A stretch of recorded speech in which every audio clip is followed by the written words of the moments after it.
Le jour, le premier jour, flânait encore on ne sait où. Il avait l'âme buissonnière, il hésitait, jouait de la lumière. Lui, le premier jour du monde, ne se voulait porteur que de beauté et de bonheur. Imaginez la responsabilité, le bonheur, la beauté, et par-dessus le marché, la vie, la vérité, l'amour. Ça fait beaucoup. Mais qui es-tu, toi? Et que fais-tu là sans autorisation? Et d'où sors-tu cette carriole? Je suis un petit gitan, un tout petit gitan, et ma carriole est vide. On m'a dit qu'ici devait avoir lieu la création, et je suis venu cueillir je ne sais quoi encore, mais des objets pour un voyage. Et que cherches-tu pour un voyage? Je ne sais pas trop, mais on m'a dit qu'il me faudrait un chemin avec des arbres. Et beaucoup d'ombre, car il doit y avoir un gros soleil. Et qui est-ce qui t'a conté ces balivernes?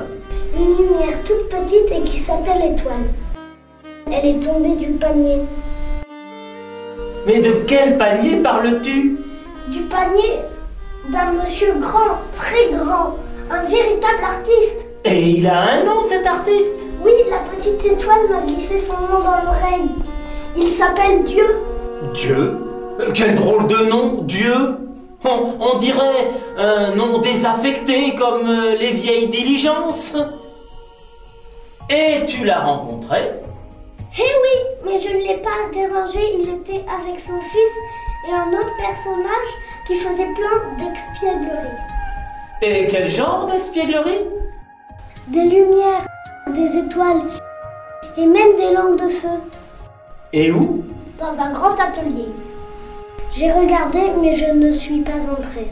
Tous les trois s'adonnaient de leurs mains à la création du monde. Il y eut un temps de silence. On entendait marcher un pas léger. Quelqu'un s'en venait et une brise insouciante sifflait au bout des lèvres, lui servait de compagne. Ah, c'est toi le petit qui m'a emporté une étoile? Je ne l'ai pas emportée, je l'ai délicatement ramassée et remise dans son panier. Oui, c'est vrai. C'est bien, petit gitan. Je la place en plein ciel. C'est l'étoile du berger qui veille sur les astres. Et toi, mon cher Esprit Saint, il n'est plus temps de planer sur les eaux. Envoie, je t'en prie, la lumière. Et le soleil, trompette sur les lèvres, dégringola dans le jour. La lune, quant à elle, se glissa dans la nuit qu'elle effleura de sa clarté. Et c'est ainsi que Dieu, Père, Fils et Esprit, eut le bonheur de créer l'univers. Et au beau milieu, il créa l'homme à son image. Homme et femme, il fit cet homme, pour aimer et être aimé. Petit gitan, voici la terre. Elle est à tous, elle est donc aussi à toi. La voici en cadeau. Prends soin d'elle, elle saura te le rendre. Et le Fils de Dieu, nommé Jésus, fit cette promesse au petit gitan. Je viendrai à ta rencontre un jour, pour voir si tout va bien parmi les hommes. Parce que nous sommes devenus amis, je ne t'oublierai pas. Et le petit gitan s'en fut. Il déroula son chemin, y plaça ses arbres, prit sa carriole et entreprit son voyage. C'est bien connu, nous ne sommes que gens de voyage, gens de passage, et chacun son chemin. Bonheur ou galère suivant les jours, l'humeur du temps, l'humeur des gens. Il en avait été ainsi pour le petit gitan. Et sa carriole allait bon train, si bien qu'il débarqua en l'an 1200 avant la venue de Jésus et la promesse faite. Notre petit ami était là, plutôt perdu, le regard vide, inhabité. Et que t'arrive-t-il, mon ami? Regarde et dis-moi, où est passé mon chemin et ses compagnons les arbres? Je ne sais, peut-être as-tu perdu ton chemin, ou peut-être n'y a-t-il plus de chemin. Sans chemin, où irai-je? Et vers quel horizon mes yeux se porteront? Regarde, la vie, c'est la désolation. Les pyramides y sont pouvoir, richesse. Les hommes y sont tourments, détresse, et leurs enfants sont voués à la mort. L'amour des mères s'est mué en chagrin, et le ciel pleure. Crois-tu que ce Dieu que nous avons vu le premier jour, crois-tu qu'il accepte de souffrances pareilles? Non, je ne le crois pas, ami. Voici ce qu'il en dit dans le grand livre. Tu as raison, conteur. J'ai vu la misère de mon peuple qui est en Égypte. Le cri de mon peuple est parvenu jusqu'à moi. Je suis résolu à le délivrer des fouets, des chefs de corvée, et je le ferai monter vers une terre plantureuse et vaste. Voici que je vais faire du neuf qui déjà paraît. Oui, ami, dans ton désert, je vais tracer un chemin de justice et de paix, et au bout, tout au bout, une terre promise.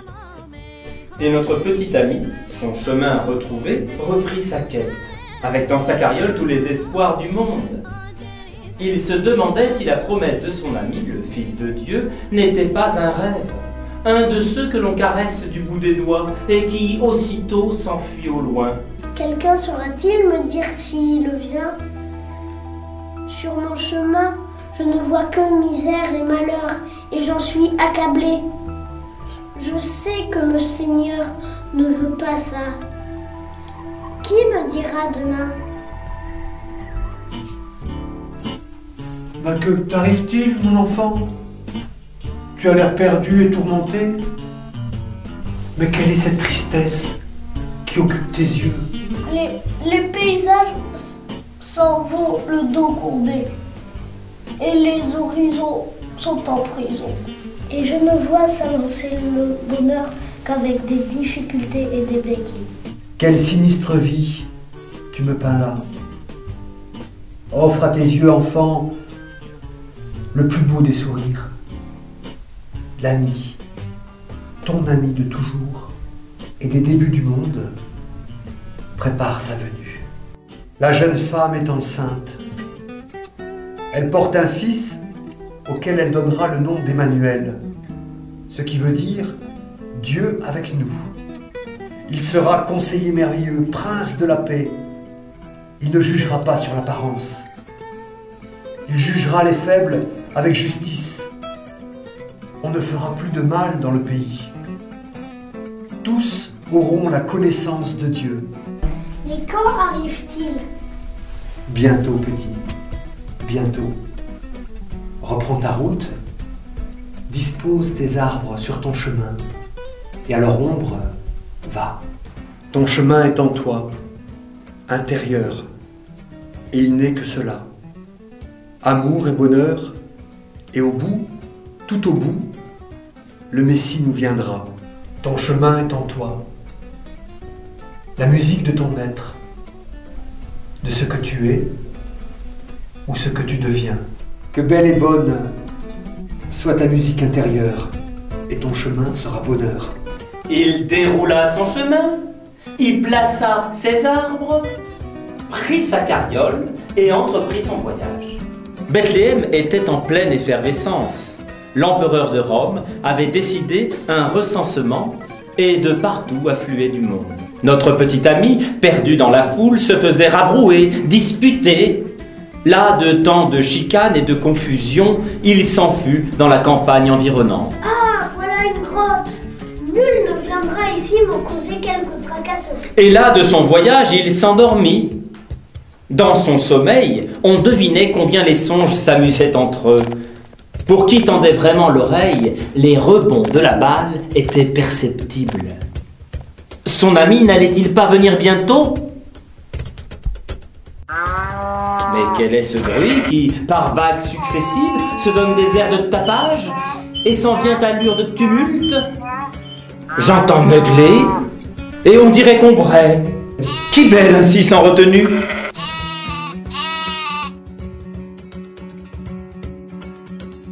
Le petit bonhomme, les yeux encore bouffis de sommeil, secouait les songes pour les remettre en place, puis regardait.